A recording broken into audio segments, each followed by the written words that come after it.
அஸ்ஸலாமு அலைக்கும் வரஹ்மத்துல்லாஹி வபரகாத்துஹு. இன்னைக்கு நம்ம அடுத்த ஹதீஸ் பார்க்குறோம். ஹதீஸ் நம்பர் 18. ஓகே, இங்கே நம்பர் 18ன்னு மாற்றிக்கோங்க, பிரிண்ட் அவுட் எடுக்கிறவங்களாகட்டும் ரைட்டிங் பண்ணுறவங்களாகட்டும்.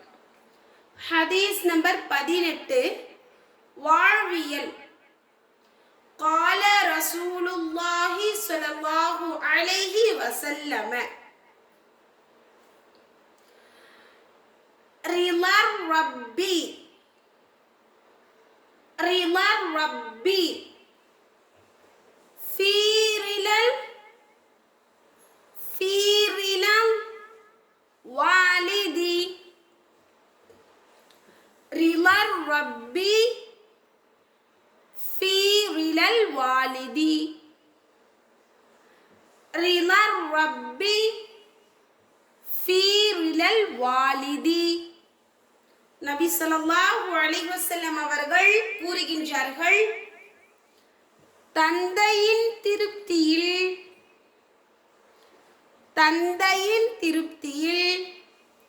அல்லாஹ்வின் திருப்தி இருக்கிறது. அல்லாஹ்வின் திருப்தி இருக்கிறது. என்ன சொல்றாங்க நபி அவர்கள்? நம்மளுடைய தந்தை நம்மளை கொண்டு சந்தோஷப்பட்டாங்க அப்படின்னா அல்லாஹ்வும் என்ன செய்யறான்? நம்மளை கண்டு சந்தோஷம் அடைகிறான். இப்போ ஒரு வாப்பா இருக்காங்க, ஒரு பையன் இருக்காங்க. அவங்க என்ன செய்கிறாங்க? அவங்க சொல்கிற பேச்செல்லாம் கேட்காம அவர்கள் நிறைய தவறுகள் செய்கிறாங்க அப்படின்னா அந்த பிள்ளையை கொண்டு அவங்க பாப்பா என்ன செய்வாங்க? வருத்தப்படுவாங்க இல்லையா? அப்போது தந்தை வருத்தப்படுறாங்க அப்படின்னா அப்போ நம்ம மேலே யாரும் வருத்தப்படுறாங்க? அல்லாஹ்வும் வருத்தப்படுறான். இதுவே ஒரு தந்தை இருக்காங்க, 2 மகன்கள் இருக்காங்க. அவங்க 2 பேருமே தந்தையுடைய பேச்சை கேட்டு அவர்கள் என்ன சொல்கிறாங்களோ அதை கேட்டு அழகான முறையில் ஃபாலோ பண்ணுறாங்க அப்படின்னா அப்போது அந்த 2 பிள்ளைகளை பற்றி அவர்களுடைய வாப்பாக்கு எப்படி இருக்கும் மனசில்? நம்ம குழந்தைங்க நல்ல பிள்ளையாக இருக்காங்க, அல்ஹம்துலில்லாஹ் நம்ம நல்லா வளர்த்துருக்கோம் அப்படின்னு சொல்லி என்ன செய்கிறாங்க? சந்தோஷப்படுறாங்க. அப்போது தந்தை ஒரு பிள்ளையை கொண்டு சந்தோஷப்படுறாங்க அப்படின்னா யாரும் சந்தோஷப்படுறாங்க? நம்மளை படைத்த ரப்புவும் நம்மளை கொண்டு சந்தோஷப்படுறான். ஓகேவா? அப்போ நம்ம என்ன செய்கிறோம்? இனி வரக்கூடிய காலங்களில் தந்தையுடைய பேச்சை கேட்டு அவர்கள் என்ன சரியான வழியில் நம்ம நடத்துகிறாங்களோ அதே போல் நம்ம நடந்தோம் அப்படின்னா அது நம்மளுடைய வாப்பாவும் சந்தோஷம் அடைகிறாங்க, அல்லாஹும் நம்மளை படைச்சது யாரு? அல்லாஹ். அல்லாஹும் நம்ம மேலே சந்தோஷப்படுறான், திருப்தி அடைகிறான். நம்மளை படைத்ததற்காக வேண்டி திருப்தி அடைகின்றான். சரியா? இப்போ மறுபடியும் ஒரு தடவை அரபிக் பாருங்க. قال رسول الله صلى الله عليه وسلم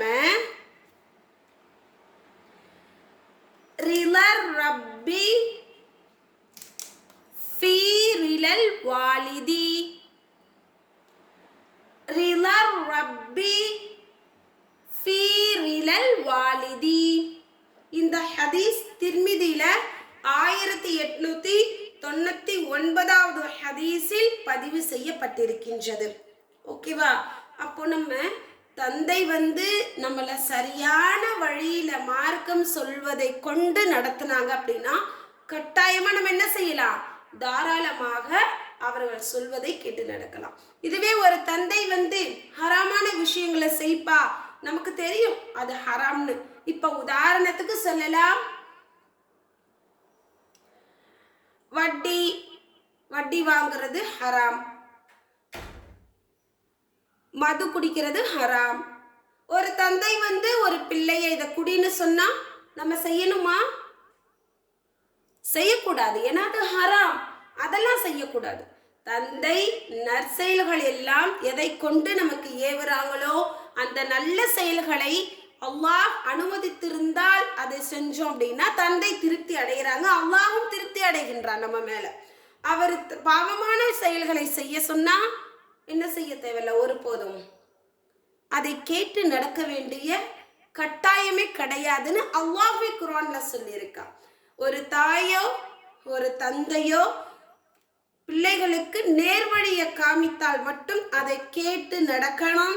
மாறாக ஹராமான விஷயங்களை செய் என்று சொல்லி கொடுத்தால் அதை மறுக்கணும் அப்படின்னு சொல்லி அல்லாஹ் குர்ஆன்ல சொல்லியிருக்கான்.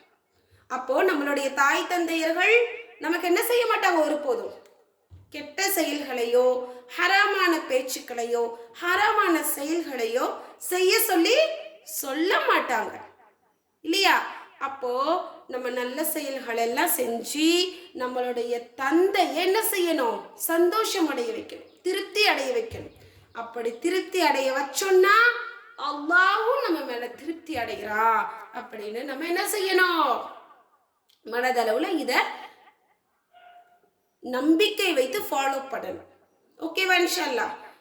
ஏதாவது புரியலன்னா கேளுங்க, ஸ்கிரீன்ல தெரியறத பிரிண்ட் அவுட் எடுத்துக்கோங்க. இன்ஷா அல்லாஹ் தமிழ் தர்ஜுமாவோ பேசுற மாதிரி பாயிண்ட்ஸா சொன்னால் போதும். இன்ஷா அல்லாஹ். ஓகேவா? அதுல இருக்கிறத அப்படியே படிச்சுலாம் சொல்லக்கூடாது. ஓகேவாமா? ஓகே. அஸ்ஸலாமு அலைக்கும் வரஹ்மத்துல்லாஹி வபரகாத்துஹு.